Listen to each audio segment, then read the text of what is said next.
কতগুলো লোক আছে, মরবার বয়স হয়ে গেল, নামাজ পড়ে না, রোজা করে না, হজ করে না, যাকাত দেয় না, দিনদারি কিছু নেই। যখন 60 বছর বয়স হচ্ছে তখন বলছে আমি এবার হজে যাবো রে বেটা। তো তোর মতন গাঁওয়ার 60 বছর আল্লাহকে চিনে নি, আর থরথর করে কাঁপে হাত আর পা, হজ করতে গেলেই তোকে আল্লাহ তাআলা সব মাফ করে দিবে নাকি? হ্যাঁ, এই দিনগুলোকে কেন তুমি জানোয়ারের মতো করে গত করলে? আর মরবার কালে তুমি শরবত খেতে এসেছো, এখন আমি আল্লাহর কাছে যাব আর আল্লাহকে ধরবো আর কাঁদবো কাটবো হজ করে এসে। বাকি জীবনটা ঠিক করে কাটাতে পারবেন তো? আর কাটাতে পারছেন তো? মরবার কালে যদি ভালো হতে চেষ্টা করেন আর সারা জীবন দাগদার হয়ে কেটে যায়, কল্যাণ হবে না। কেন হবে না? আমি আগে বলেছি, গোড়াতে বলেছি, ফেরাউনেরও 1 আনা 2 আনা ইমান ছিল, ইমান আছে, নাজাত পাইনি, আপনিও পাবেন না। ফেরাউন চিরকাল বলল আমি আল্লাহ, আমি রব। সারা মিশরের লোক তোমরা আমাকে আল্লাহ বলে মানো, সারা মিশরের লোক ওকে আল্লাহ বলে মানলো। এবার নীল নদী পার করে মুসা নবী 12,000 ইসরায়েলিকে ওর জুলুম থেকে বাঁচার জন্য ওই পারে নিয়ে যখন চলে গেলেন, ফেরাউন তাড়া করবো বলে তার মিলিটারিদেরকে নিয়ে মুসা নবীকে ধাওয়া করছে, পিছনে পিছনে চলে যাচ্ছে। নীল নদীতে গিয়ে যদি দেখছে তো 12টা রাস্তা, 12টা রাস্তা। তখন ফেরাউন বলছে, রে আমার সেনাবাহিনীরা, তোরা যে বলিস যে ফেরাউন আল্লাহ নয়, দেখ নীল নদীতে আমার রাজত্ব চলছে, আমি আসছি আমার বাহিনীদেরকে নিয়ে, তার জন্য নীল নদী আমার জন্য রাস্তা বানিয়ে রেখেছে 12টা। ঠিক আছে, নেমে দেখ। আল্লাহ তাআলা বলছেন তুই নেমে দেখ, তোর খাতিরে রাস্তা বানানো হয়েছে না অন্য কার জন্য বানিয়েছি রাস্তা? আমি তোর বাবার রাস্তা দিয়ে তুই একবার নেমে চলে দেখ, তোকে আমি কেমন মজাটা দেখিয়ে দিচ্ছি। যেমন নীল নদীতে মিলিটারি নিয়ে নামলো, আল্লাহ তাআলা কোরআনে বলছেন ফাগরাকনাহু ওয়া জুনুদাহু, ফেরাউনকে ডুবালাম এবং ওর যতটি মিলিটারি ছিল, সৈন্য সামন্ত ছিল, সবকে ডুবালাম। যখন ডুবতে শুরু করলো ফেরাউন, কতটা সাঁতার দেবে? এত চওড়া একটা নদী, গঙ্গার চাইতে বেশি, সাঁতার দিয়ে এপার থেকে ওপার যেতে পারবে না। যখন দেখলো মরণ কাছিয়ে চলে এসেছে, ডুবতে বসেছে, তখন ওই ফেরাউনের মতো জালিম উপর দিকে মুখ করে পানি খেতে খেতে বলছে, আল্লাহ তাআলা তার কথা কোরআনে বলছেন, আমানতু বিল্লাযী আমানাত বিহি বানু ইসরাঈল। কি কথা? আমি নিজেকে আল্লাহ বলছি না, আমি আসমানের মালিক আল্লাহকে আল্লাহ বলে মানছি। বনি ইসরাইলেরা যাকে আল্লাহ বলে স্বীকার করেছে, ওই আল্লাহকে আমি আল্লাহ বলে মানছি। হে আল্লাহ, তুমি আমাকে এই জায়গা থেকে বাঁচাও, আমি ডুবে যাচ্ছি, আমি মরে যাচ্ছি। ডুববার কালে, মরবার কালে সে বলছে আমি নিজেকে রিজাইন দিলাম, আমি আল্লাহ নই।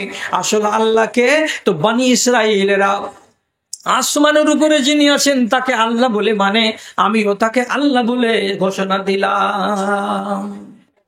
সারা জিন্দেগি কেটে গেল একরকম করে, আর মরবার টাইমে কি বলছে? আসমানে যিনি আছেন তিনি আল্লাহ, আল্লাহ তোমার উপরে আমি ঈমান আনছি। এবার কথাটা বলেন, আল্লাহর উপরে শ্রদ্ধা, আল্লাহর উপরে ভক্তি ফেরাউনের তো জমলো। হ্যাঁ, তো রব্বুল আলামিন জিবরিলকে বলছেন ওর মুখে মাটি ভরে দাও, আর একবার যেন না বলতে পারে, না তো 1বার থেকে 2বার যদি বলে দেয় তো আমি তো রব্বে কারীম, ওর কথাটাকে আমি হয়তো মেনে নিব, কিন্তু ওর জুলুমকে মানা যাবে না। তাই ওর মুখ দিয়ে যেন এই কথাটা আরেকবার না বেরোয় যে আমি ঈমান আনলাম আমার আল্লাহর উপরে, যাতে আর মুখ দিয়ে উচ্চারণ করতে না পারে। কাদা ভরে দাও মুখের ভেতরে, মুখে কাদা ভরে দিতে দেওয়া হলো যখন, আর দ্বিতীয়বার ওই কথাটাকে বলতে পারলো না। মরবার কালে শরবত খাওয়ালো, নাজাত পাই না। আমি আর আপনি এখন কি করলাম দিন ইসলামকে কেন্দ্র করে? আপনি একটা যুবকের দিকে তাকান, একটা যুবতীর দিকে তাকান, একটা বয়স্ক মানুষের দিকে তাকান, একটা বয়স্ক নারীর দিকে তাকান। আপনি আর আমি আর আমরা সবাই মিলে আল্লাহর দিনটাকে ঠিকঠাক করে কি মেনে চলতে পারছি? মেনে চলতে পারি না। কোনটা কাজ আপনি ভালো করছেন আমাকে বলেন, কোনটা কাজ মুসলমানেরা আজকের দিনে ভালো করছে? আপনি আমাকে দেখান যে হ্যাঁ এই কাজটা আমরা ভালো করছি। মুসলমানদের কাজকে যদি দেখা যায় তো 100টার ভেতরে 98টা কাজ হলো শরীয়তের উল্টা, আর 2টা কাজ হচ্ছে শরীয়ত মোতাবেক, তাছাড়া আর নয়। আপনি বিশ্বাস করবেন না করবেন না তা আমি জানি না, আমি আপনাকে সহি কথা বলছি। হুযাইফা রাদিয়াল্লাহু তাআলা আনহু, এক সাহাবী, উনি বলছেন রাসূলুল্লাহর সামনে লোকেরা আসতো, আর আসার পরে খালি ভালো ভালো জিনিস সম্পর্কে সওয়াল করত। ভালো ভালো জিনিস মানে কি? এটা যদি করি তো কত নেকি পাওয়া যাবে আল্লাহ রাসূল? রাতের বেলা যদি নামাজ পড়ি তো কত নেকি পাওয়া যাবে আল্লাহ রাসূল? একটা গরিবকে যদি খেতে দিই তো কতটা সওয়াব পাওয়া যাবে আল্লাহ রাসূল? এরকম লোকেরা করে কি শুধু ভালো ভালো ভালো ভালো ভালো ভালো জিনিস সম্পর্কে প্রশ্ন করে। কিন্তু আমি এমন একটা লোক, উল্টা লোক, আমি কোনোদিন রাসূলুল্লাহকে ওইগুলো জিজ্ঞেস করিনি। আমি চিরদিন জিজ্ঞেস করেছি মন্দ সম্পর্কে। মন্দ সম্পর্কে, মন্দ সম্পর্কে মানে কি? আল্লাহ রসুল, একটা লোক যদি নামাজ না পড়ে তো তার কি হবে? আল্লাহ রসুল, একটা লোক যদি তার বাপ মাকে খেতে না দেয় তো তার কি হবে? আল্লাহ রসুল, একটা লোক যদি তার নিজের ভাইয়ের সঙ্গে বনিবনাট না করে, যদি ঝগড়া করে জীবন কাটায় তো তার কি হবে? তাই আল্লাহ পাকের রসুল, একটা লোক যদি তার রুজিকে হালাল না বানাতে পারে, হারাম রুজি খেয়ে মরে তো তার কি হবে? এরকম আমি ভয়ের কথাগুলোকে বারে বারে জিজ্ঞেস করতাম। বিপদ সম্পর্কে আমি বেশি জিজ্ঞেস করতাম। আমি ভালো ভালো কথাতে সওয়াব কত আছে, লাভ কত আছে, এগুলো আমি জিজ্ঞেস করতাম না। কেন? ভুল আমি করব না, আর ভুলের কারণে আমি যেন গুনাহগার না হই, এই জন্য আমি এগুলোই বেশি জানতাম রাসূলুল্লাহর কাছে।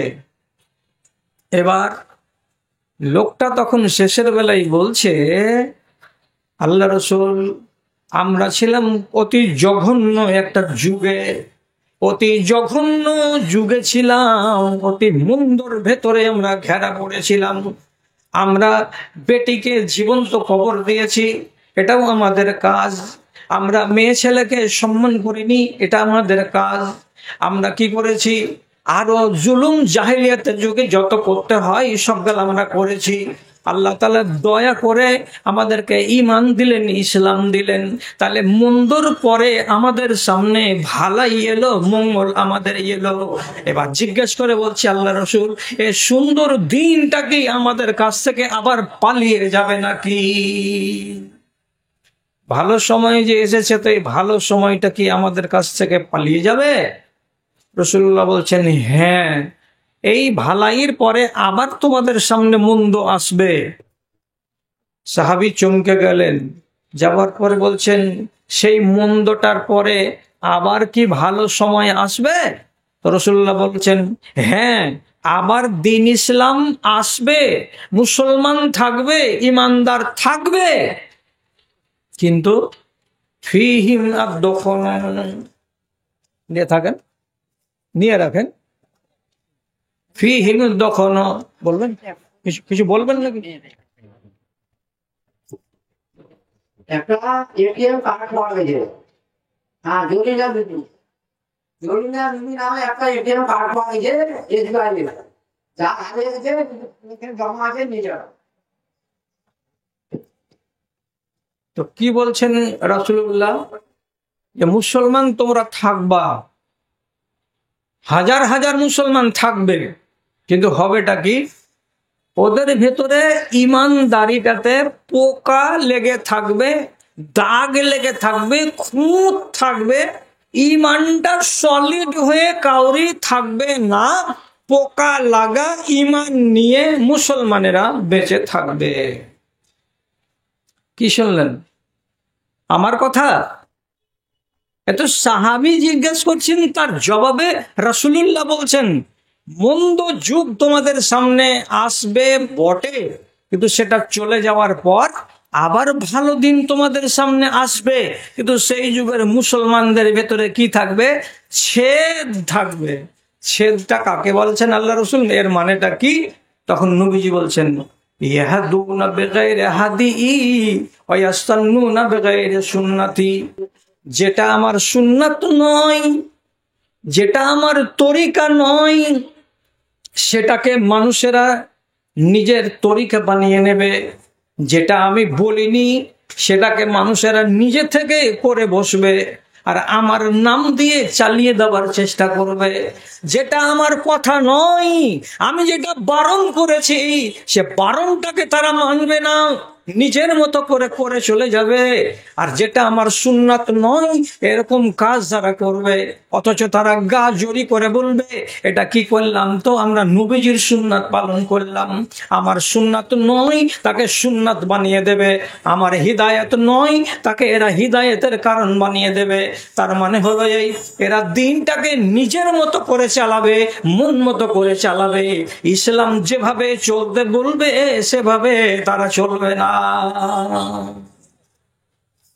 কথাটা আজ 14.5 বছর আগেকার কত সত্য কথা হয়েছে।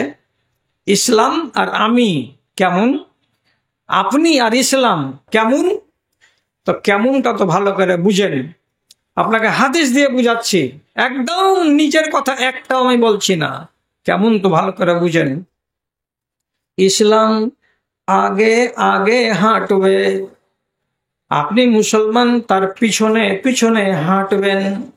যেদিকে যেদিকে ইসলাম যাবে সেদিকে সেদিকে আপনি যাবেন, আর যেদিকে যেদিকে ইসলাম যাবে না সেদিকে আপনি পা বাড়াতে পাবেন না।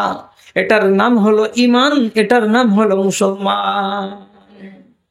এবার ইসলাম যদি আপনার পিছন দিকে হয়ে যায়, আপনি আগে আগে হাঁটবেন আর ইসলামকে আওয়াজ দিয়ে বলবেন, এই দিন ইসলাম, আমি যা করছি এটাকে তুমি সাপোর্ট করো, আমি যেটা বলছি সেটাকে তুমি সাপোর্ট করো, আমি যেটা যেটা করে যাচ্ছি সেটাকে তুমি সাপোর্ট করো। তাহলে ইসলাম আপনার পিছনে পিছনে হাঁটবে আর আপনি আগে আগে হাঁটবেন। এটার নাম ইসলাম নয়। ইসলাম আগে আগে চলবে আর আপনি তাকে পিছনে পেছনে অনুসরণ করবেন, এটার নাম হলো ইসলাম। এখন আপনার নিজের চলনের কথা বলেন। আপনার চলন একটা যদি দেখাতে যাই, যে এইভাবে উদাহরণ দিয়ে বুঝাচ্ছি যে ইসলাম কি বলছে, আপনি কি করছেন, মিলান তো এবার। আল্লাহ জি তুমি দয়া করিও, আল্লাহ তুমি রহম করিও। কি বলতে চাইছি, বিবাহ করা জীবনের একটা অঙ্গ, রাসূলুল্লাহ বলেছেন সুন্নাত।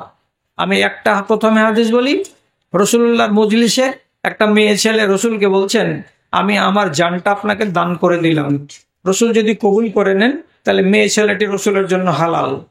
তো রসুল বলছেন না, আমার দরকার নাই। আর একটা লোক তখন বলছে, আপনার যদি দরকার না থাকে তো আপনি আমাকে দিয়ে দেন মেয়ে ছেলেটাকে, আমার দরকার আছে। রসুল বলছেন, পাবলিকের জন্য মেয়ে ছেলে যদি নিজেকে দান করে দেয় তো দান হিসাবে কবুল করা যাবে না। একটা বেটি ছেলেকে হালাল করতে গেলে তোমাকে নিকাহ করতে হবে এবং মোহরানা দিয়ে তোমাকে বাড়ি নিয়ে যেতে হবে। তো বলছে জি দিব। রসুল বললেন মোহরানা কি দিব রসুল, আমি তো গরিব মানুষ। তো রসুল বলছেন বাড়ি যাও, একটা লোহার আংটি যদি পাও তো নিয়ে এসো, আমি মোহর বানিয়ে তোমার বিয়ে দিয়ে দেব। বাড়ি গিয়ে মোহর কি লোহার আংটি পেল না, মজলিসে এসে হাজির হলো। নবীজি বলছেন পেয়েছো কিছু, বলেন না পাইনি। নবীজি বলছেন কোরআন কিছু জানো, তো বলছে সূরা ওয়াকিয়া মুখস্থ আছে, সূরা হুদ মুখস্থ আছে, সূরা মুনাফিক মুখস্থ আছে, সূরা জুমা মুখস্থ আছে, 5-6টা সূরা আমার মুখস্থ আছে। নবীজি বলছেন বাবারে, এই সূরাটির বিনিময়ে এই মেয়ে ছেলেটার সঙ্গে তোমার বিবাহ পড়িয়ে দিলাম। কেন? এই বেটি ছেলেটা কোরআন পড়তে জানে না, তুমি তাকে বিকাল বেলায় একবার করে সামনে নিয়ে বসবে, আর হাফেজেরা যেমন করে ছেলেকে পড়াই ওইরকম করে তোমার বিবিকে তুমি পড়িয়ে দেবে, মুখস্থ করিয়ে দেবে। এটার যে একটা মজুরি পাবে সেটাই তোমার বাড়িওয়ালির মোহর হয়ে গেল, আমি এরই বদলে তোমার বিয়ে দিয়ে দিলাম। 1 মিনিট থামেন, 1 মিনিট। ওখানেই বেটিটা এলো আর মজলিসে বসে থাকা মানুষের সামনে বিবাহ হয়ে গেল। আপনাকে আমি জিজ্ঞেস করে বলছি, এই বেটি ছেলেটাকে আমার কথা যেটুকু হাদিসের সেটুকু বলে দিয়েছি, এবার আপনাকে আমি জিজ্ঞেস করছি, এই বেটি ছেলেটাকে ওইখানে তখন বেলা 10টার সময় কেউ হলদি মাখিয়েছিল কি? আমি বললাম, আমি তো বলিনি। আচ্ছা, যে ছেলেটার সঙ্গে বিয়ে হলো ওই ছেলেটাকে কি 10-12টা মেয়ে ছেলে হলদি মাখিয়েছিল? আমি তো বলিনি। ওই ছেলেটা কি ওর বাপের গ্রাম থেকে 25টা লোককে নিয়ে এসে মসজিদের ভেতরে সেদিন বিয়ে করেছিল। আর মতো পাপী যেন কেহ নাই ভাই, জানি না জীবনে আমার জয় হলো না ক্ষয় গো, জয় হলো না ক্ষয়। ধন জন আর গাড়ি বাড়ির হিসেব দিতে হবে, দেরি নয় রে চোখ বুঝিলে জবাব দিতে হবে রে, জবাব দিতে হবে। তবে কেন মনের মাঝে একটু নাহি হয়, জানি না জীবনে আমার জয় হলো না ক্ষয়। পাপ আমাকে গ্রাস করিবে, আমি হব নরকবাসী, তবে কেন সুপথ ছেড়ে কুপথ ভালোবাসি, আমি কুপথ ভালোবাসি।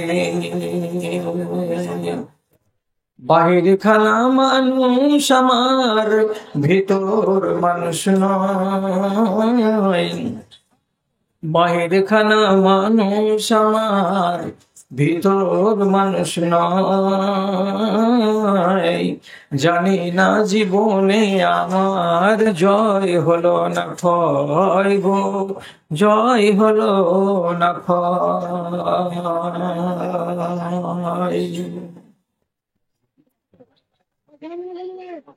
মাননীয় মুসলিম সমাজ, আল্লাহ রাব্বুল আলামিনের শুকরগুজারি করছি এবং তার সংক্ষিপ্ত স্তুতিবাদ গাইছি যে অনেকদিন পরে আবার আপনাদের সামনাসামনি হয়ে কিছু কথা বলার আল্লাহ তাআলা সুযোগ দিয়েছেন। বড় আফসোসের কথা বলতে হচ্ছে যে মোবাইলের মারফতে, নেটের মারফতে, ফেসবুকের মারফতে কত প্রচার চালানো হচ্ছে যে যেখানে আলোচনার মজলিস হবে সেই জায়গাটার আশেপাশে যেন দোকানপাট না থাকে, তাহলে মানুষেরা একটু শৃঙ্খলার মধ্যে থেকে দুটো কথা শোনার সুযোগ পাবে। এখন ইসলামী জালসাটা হয়ে গেল উরুসের মেলা। উরুসের মেলা বুঝেন তো?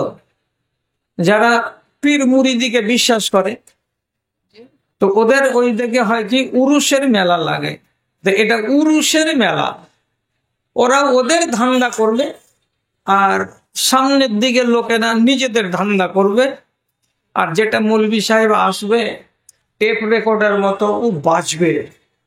এবার কথাগুলো কেউ বুঝুক আর না বুঝুক, ভালো করে শুনুক অথবা না শুনুক, এগুলো দেখার দরকার নাই। মৌলভী সাহেব, তোমার বাজবার কাম তুমি বাজো, তোমার কথা বলার কাম তুমি কথা বলো, আমরা যারা মন হবে শুনবো, আর আমাদের যাদের মন হবে না আমরা শুনবো না। ওকে ছটপটি লাগবে, আপনি রাখেন না। হ্যাঁ, আসছে তো। এই বিশৃঙ্খলার মধ্যে কথা বলতে বড্ড অসুবিধা হয়। দেখেন আপনারা এখানে কতটি লোক আছেন, আঙুলে যদি গুনি তাহলে 2 থেকে 250 বা 300 জন লোক আপনারা হবেন, অথচ এর থেকে 10 গুণ থেকে 12 গুণ লোক বাইরে ঘোরাফেরা করছেন। তো আধা ঘন্টার জন্য তো আসতে হবে, 1 ঘন্টার জন্য তো এখানে এসে বসতে হবে। তো এমন মানসিকতাটা বিপন্ন হয়েছে এই জাতির যে এগুলো দুঃখের কথা কাউকে বলার নয়। তো যা, আমরা তো ভাঙা ক্যাসেট, এই চাওয়ালা চাওয়ালা এটাকে বিদায় করো তো গো। এই শালা খাসলত কেন এত খারাপ হয়ে গেল? বাইরে দোকানদারি করতে করতে মানুষের ঘাড়ের উপরে দোকানদারি করতে চলে আসছো। হায়া শরমকে যেমন বেঁচে খেয়ে নেই, তেমনি হায়া শরমকে সব বেঁচে খেয়ে নিয়েছে একবারে।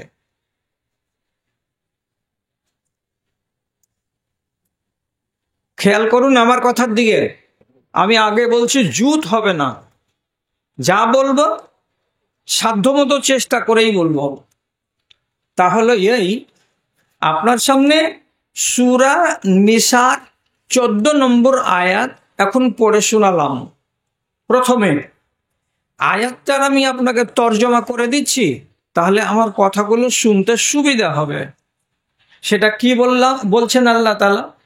আল্লাহ বলছেন যে মানুষ আল্লাহর সাথে নাফরমানি করবে, আল্লাহর কানুনকে মানবে না, অগ্রাহ্য করবে, বুড়ো আঙুল দেখাবে, সে নারী হোক অথবা নর হোক, এবং যে মানুষ আল্লাহর আইনের সীমানাকে লঙ্ঘন করে যাবে, অর্থাৎ আল্লাহর কানুন বলছে এক আর করবে আর এক, আল্লাহ তাআলার নবী বলছেন এক আর করবে আর এক, এভাবে যদি কেউ সীমাকে লঙ্ঘন করে, তো রব্বুল আলামিন বলছেন এই মানুষগুলোর জন্য ব্যবস্থাপনা কি আছে, তার দমটা খালি বের হতে দাও, তার নিঃশ্বাসটা শুধু বন্ধ হতে দাও, ওর জন্য আগুনের ঘর তৈরি করা আছে, ওকে সেই ঘরের ভেতরে চুল্লিতে ঢুকিয়ে যেমন করে লোহাকে পুরানো হয় তেমনি করে তাকে পুরানো হবে। এটা হলো 14 নম্বর আয়াত সূরা নিসা। আল্লাহর কানুনকে এবং রাসূলের কানুনকে যারা মানবে না, বরং তার উল্টা করে যাবে, এই মানুষগুলোর সাজা কি দেওয়া হলো?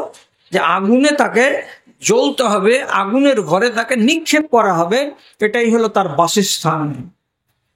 এবার কথা ঠিক করে বুঝেন, আল্লাহ রাব্বুল আলামিনের কোরআনে কানুন আছে কয় রকমের? একটু হ্যাঁ না করিয়েন, কোরআন মাজিদে কানুন আছে 2 রকমের। কয় রকমের বলছি? 2 রকমের, 2 রকম। একগুলোকে আল্লাহ রাব্বুল আলামিন আপনাকে আমাকে ধরতে বলেছেন, আর একগুলোকে আল্লাহ রাব্বুল আলামিন আমাকে আপনাকে সবাইকে ছাড়তে বলেছেন, এটা ছাড়ো। আর একগুলোকে বলা হলো ধরো। ধরার নাম হলো আদেশ, আর ছাড়ার নাম হলো নিষেধ। তাহলে দুটো কানুন কোরআন মাজিদে আছে। তাড়াতাড়ি করে খুব চটপট বোঝার জন্য আপনাকে বলছি, যেমন আপনি ধরবেন, যেমন আপনি করবেন। কি কি করবেন?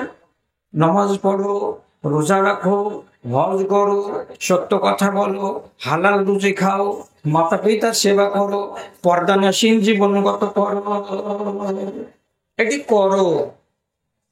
এগুলো করতে বলা হলো। ছাড়তে বলা, ছাড়তে চুরি করিও না, ডাকাতি করিও না, ব্যভিচারী করিও না, পরনিন্দা করিও না, গীবত করিও না, জাদু করিও না, শিরিকের গুনাহ করিও না, হারাম রুজি খেও না, বেপরদা হয়ে ঘোরো না, পিতা মাতার নাফরমানি করো না। এগুলো না। তাহলে আপনি যদি নাকে হ্যাঁ করেন তো আল্লাহর আইনকে অমান্য করা হলো না? হলো না। আপনি যদি হ্যাঁকে না করেন তাহলে আল্লাহর কানুনকে বুড়ো আঙুল দেখানো হলো না? হলো না। যেটা আল্লাহ রসুল বলছেন, আপনি সেই রকম না করে তার যদি উল্টা করেন, তাহলে আপনার মতো আর জালিমকে আছে। আর আপনার মতো জালিমকে যদি আযাব না দেওয়া হবে, তার কাকে আযাব দেওয়া হবে? এবার আপনি বলেন, আমি আপনার মুখ থেকে শুনতে চাই যে আমাদের দেশের জুমা মসজিদে সারা বছরে কতটি জুমার খুতবা হয় বাপ জানেরা, ভাই জানেরা? 52টা। সারা বছরে জুমার খুতবা কয়টা হয়? 52টা জুমার খুতবা হয়। মুলি সাহেব দাঁড়ালো, 8 ঘন্টা বয়ান হবে। আজকের জুমাতে কিসের বয়ান? সুদের বয়ান। পরের জুমাতে কি হবে? ব্যভিচারের বয়ান। তারপরের জুমাতে কি হলো? মদের বয়ান। তারপরের জুমাতে কি হলো? পিতা মাতার সম্বন্ধে বয়ান। তারপরের জুমাতে কি হলো? পর্দা সম্বন্ধে বয়ান। তারপরের জুমাতে কি হলো? হালাল খাওয়ার উপরে বয়ান। তারপরের জুমাতে কি হলো? হারাম থেকে বেঁচে থাকার বয়ান। তাহলে 52টা জুমার খুতবা আপনি সারা বছরে শুনলেন, তো কিছু আপনার বাকি থেকে গেল জানতে কি? আর বাকি থাকছে আমাদের? থাকে না। কি শিখেছি?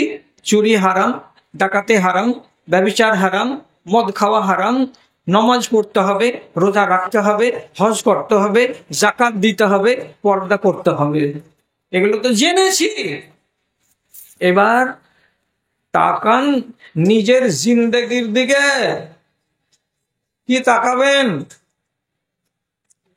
গায়ের মুসলিমদের এতগুলো তবলিগ হয়, জীবনে দেখতে পাবেন না।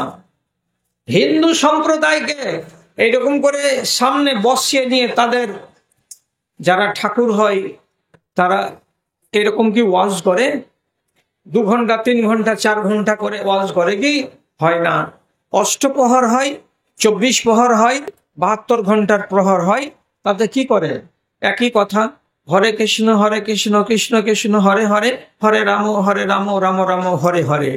আর কিছু আছে এর থেকে বেশি? নাই। 72 ঘন্টা চললো একই কথা। আপনাকে কি বলে কোনোদিন এই মদ খায় না, যদি তুমি মদ খাও তাহলে তোমাকে পুড়াইতে আমরা শ্মশানে নিয়ে যাব না? কেউ বলে? বলে না। ওর কি নমাজ আছে? নমাজের কথা বলে না। এই তুমি চুরি করিও না, চুরি যদি করো তাহলে তোমাকে সমাজ থেকে বয়কট করে দেবো। এরকম কোনো সিস্টেম তাদের আছে? নাই। খ্রিস্টান ধর্মে এমন সিস্টেম নাই, হিন্দু ধর্মে এমন সিস্টেম নাই, বৌদ্ধ ধর্মে এমন সিস্টেম নাই। সিস্টেম মাত্র একটাই, মুসলমানদের জন্য।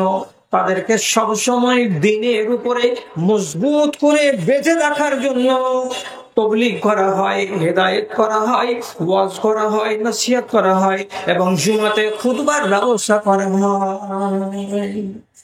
কিন্তু এত ওয়াজ করার পরে অবস্থাটা কি দাঁড়িয়ে আছে? অবস্থাটা কি দাঁড়িয়ে আছে? ইমানে পোকা লেগে আছে। একটা মানুষকে সলিড ইমানদার এ দুনিয়াতে খুঁজে পাওয়া যায় না। একটা মা বোনকে পাকা দিনদার হিসাবে সাব্যস্ত করব ওইরকম সাহস দেখতে পাওয়া যায় না।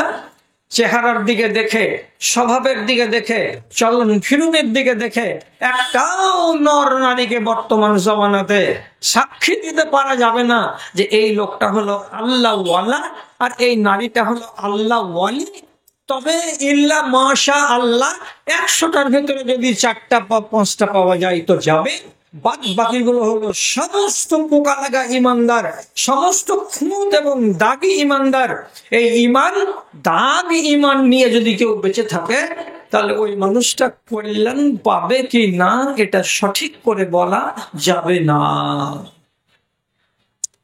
বা যাবে না কেন? আপনারা পড়োশি মানুষ, কাজের কথা বলছি। দূরের লোকেরা খুব মন দিয়ে আমার কথা শুনে, আর কাছের লোক আপনি রোজ দেখছেন বলে হেলাও করতে পারেন। আপনাকে তাজ্জব যেন না লাগে, আমি দলিল সম্মত কথা বলছি। আপনার ইমান আছে? হ্যাঁ আছে। শুনে রাখেন আমার কাছে, আবু লাহাবের ইমান ছিল। আপনি বলবেন এটা উল্টা কথা, আবু লাহাবের কেন ইমান থাকবে? আমি বলছি ইমান ছিল, অল্প ইমান ছিল, একটু ইমান ছিল। আপনারটা কতখানি? 100% কি আছে? আপনার যদি কমতে কমতে 25-এ নেমে চলে আসে, তো আবুল আহাবের ইমান ছিল 2%, 3%, 4%। তো আর যদি আপনি নিচে নামেন তো আবুল আহাবের সাথে আপনি মিলে যাবেন না। থামেন না, একটু সবুর করেন না, কথাগুলো একটু শুনেন না। ফেরাউনের ইমান ছিল। কালকে কোনো মৌলবীর কাছে গিয়ে আপনি বিভ্রান্ত হয়েন না, তার আগেই আমি সমাধা করে দিচ্ছি আপনাকে। ফেরাউনের ইমান ছিল, ইবলিস শয়তানের ইমান আছে। কিন্তু এই একপুর ইমান, এতটুকু ইমান, এই ইমান নিয়ে ইবলিস শয়তান নাজাত পাবে না। এই ইমান নিয়ে ফেরাউন নাজাত পাবে না। আর এইটুকুনি ইমান নিয়ে আবু লাহাব আর আবু জাহাল নিস্তার পাবে না। তেমনি আপনার ইমান যদি কি হয়ে যায়, ফুটো হয়ে যায়, আর কমতে কমতে কমতে কমতে আধা থেকে নিচে নেমে চলে আসে, আপনিও কিন্তু কল্যাণ পাবেন না। ভালো করে মনে রাখেন। আপনি বলবেন ওদের ইমান কেমন করে আছে? এই কথাটা তো আমাদেরকে বুড়িয়ে গেলাম, আমরা তো জীবনে শুনিনি, কোনো মাওলানা বলেনি যে ওদের ইমান আছে। আপনি শুনেন, আপনাকে বলছি, ভালো করে খেয়াল করেন কথার দিকে। ইবলিস শয়তান আল্লাহকে না আদমকে সিজদা দিল না, তো আল্লাহ তাআলা বললেন, কেন সিজদা দিলি না? তোকে যে আমি বললাম যে আদমকে একটা সিজদা দিয়ে দে, তো দিলি না কেন? তো ও কি বলেছিল? ও বলছে যেটা কথা, ভালো করে শুনেন কথার দিকে। আনা খায়রুম মিনহু খালাকতানি মিন নারিন ওয়া খালাকতাহু মিন তিন। আমি আদম থেকে ভালো। কেন ভালো? তুমি ওকে সৃষ্টি করেছো মাটি থেকে, আর আমাকে সৃষ্টি করেছো আগুন থেকে। তাহলে আদমকে তৈরি করেছে, সৃষ্টি করেছে কে? আল্লাহ। আর ইবলিসকে সৃষ্টি করেছে কে? তো আল্লাহ। এটাকে আরবিতে বলা হয় খালেক। খালেক মানে সৃষ্টিকর্তা। তো আল্লাহ রাব্বুল আলামিনকে যদি একটা মানুষ খালেক বলে মানে, তাহলে এই লোকটার একটা ইমানের দানা তার অন্তরে আছে, যে সে অন্য কাউকে খালেক বলে না। তাকে বলে খালেক। তো আল্লাহ রাব্বুল আলামিন হলেন খালেক। এটা হলো ইমানের অংশ।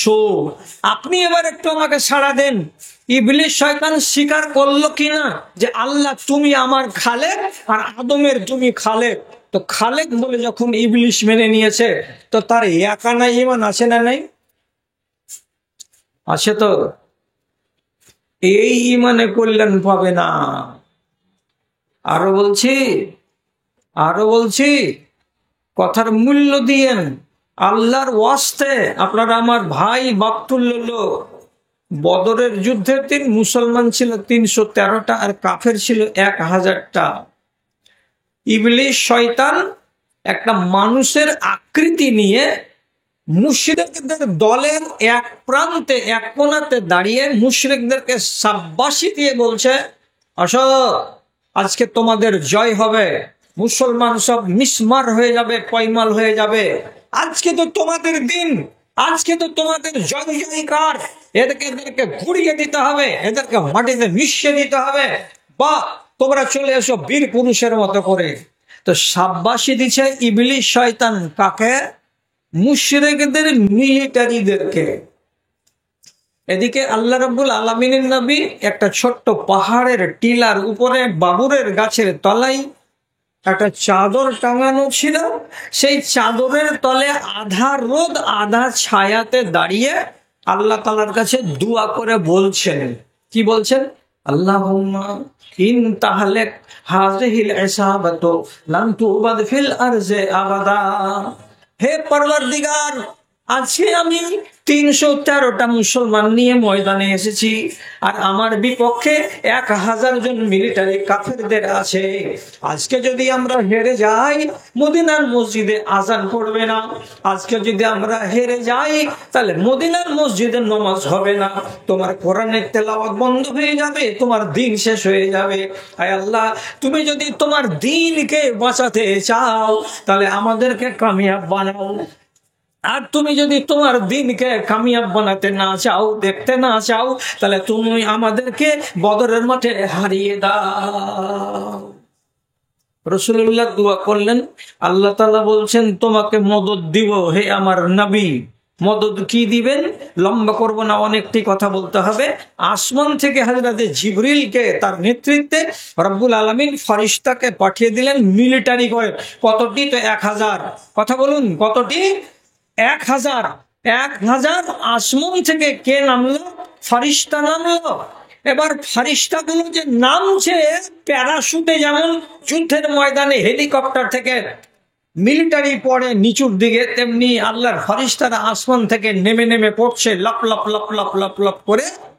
মুসলমানেরা এক বান্দা আল্লাহর ফেরেশতাদেরকে দেখতে পায় না। আর ইবলিস শয়তান ফেরেশতা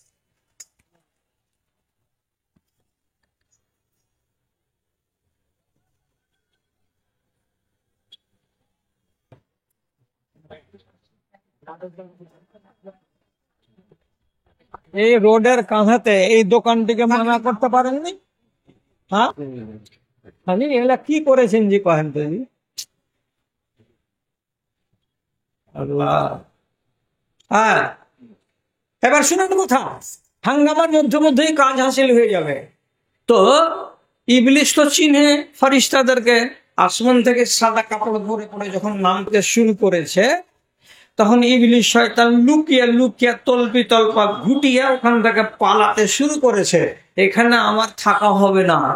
যখন চলে যাচ্ছে ময়দান ছেড়ে, তখন মুশরিকদের মিলিটারিরা ওকে ডেকে বলছে, ভাগো ভাই, আপনার সাহসে আমরা কত সাহস পাচ্ছিলাম, আর আপনি যে এখন এখান থেকে চলে যাচ্ছেন পালিয়ে, তো ব্যাপারটা কি? ব্যাপারটা কি? ইবলিস কি বলছে? কি বলছে কথাটা দেখেন, কোরআন মাজিদে আল্লাহ তাআলা নিজে বলছেন, ইন্নী আরা মা লা তারাউনা। ও সাথীরা, আমার দুই চোখ দিয়ে আমি যা দেখতে পাই, তোমরা সাধারণ মানুষ তা দেখতে পাও না। তার মানে কি? আমি দেখতে পাচ্ছি আসমান থেকে মিলিটারি নাজিল হয়ে গেল, তোমাদের মতো মক্কার মুশরিকদের লিডার গুলো আজকে তোমরা মুসলমানদেরকে পারবে না, তোমাদেরকে গুঁড়ো করে রেখে দেবে এরা। অতএব আমি বুঝে নিয়েছি পরিণামটা কি হবে, তাই যুদ্ধের ময়দান ছেড়ে পালিয়ে যাচ্ছি। আর পালিয়ে যাওয়ার কালে সে নিজে বলছে, আল্লাহ তাআলা কোরআনে বলছেন, ইন্নী আখাফুল্লাহ রাব্বুল আলামিন, আমি আমার রব আল্লাহ রাব্বুল আলামিনকে বলে ভয় করি, আমার জানের ভেতরে আল্লাহকে বলে ভয় আছে। ইবলিস শয়তানের জানের ভিতরে আল্লাহকে বলে ভয় আছে। আচ্ছা, তো ইবলিসের মনে যদি আল্লাহকে বলে ভয় থাকে, তাহলে এটাকে আপনি টুয়ানা ঈমান বলবেন না বলবেন না? আপনাদের মনটা কি বলছে? এটা ঈমান নয়? তো এই টুয়ানা ঈমানে কাজ হবে? আপনারও তো মনে আল্লাহকে বললে ভয় আছে, আপনি মদ ছেড়েছেন? আপনারও তো আল্লাহকে বললে ভয় আছে, আপনি কি ব্যভিচার ছেড়েছেন? আমাদের তো আল্লাহকে বললে ভয় আছে, তা আমরা কি এই দুনিয়াতে পালিয়ে বিয়ে করা বন্ধ করেছি? আমরা পরের বাড়িওয়ালিকে নিয়ে পালিয়ে যাওয়াটা কি ছেড়েছি? আমাদের তো আল্লাহর নামে ভয় আছে, তা হারাম ব্যবসা করাকে আমরা ছেড়েছি? তাহলে ভয় আপনার আছে, তার সাথে সাথে দুর্নীতিও আছে। ইবলিস শয়তানের মনে আল্লাহর নামে ভয় আছে, কিন্তু ওর দুর্নীতি তবুও আছে। তাহলে ইবলিসের ঈমানের মতো ঈমান নিয়ে আমার সমাজে হাজারটা মানুষ বেঁচে আছে। রাত ধরতে গেলে কিচ্ছু করার নাই, যদি ক্ষমতা থাকে তো মসজিদে বসে থাকছি, মোকাবিলা করুন আমার সাথে। রাগ কেন করবেন আপনি? ইবলিসের ঈমান যেমন পোকা লাগা, তেমনি আমার আর আপনার ঈমান হয়ে গেল পোকা লাগা।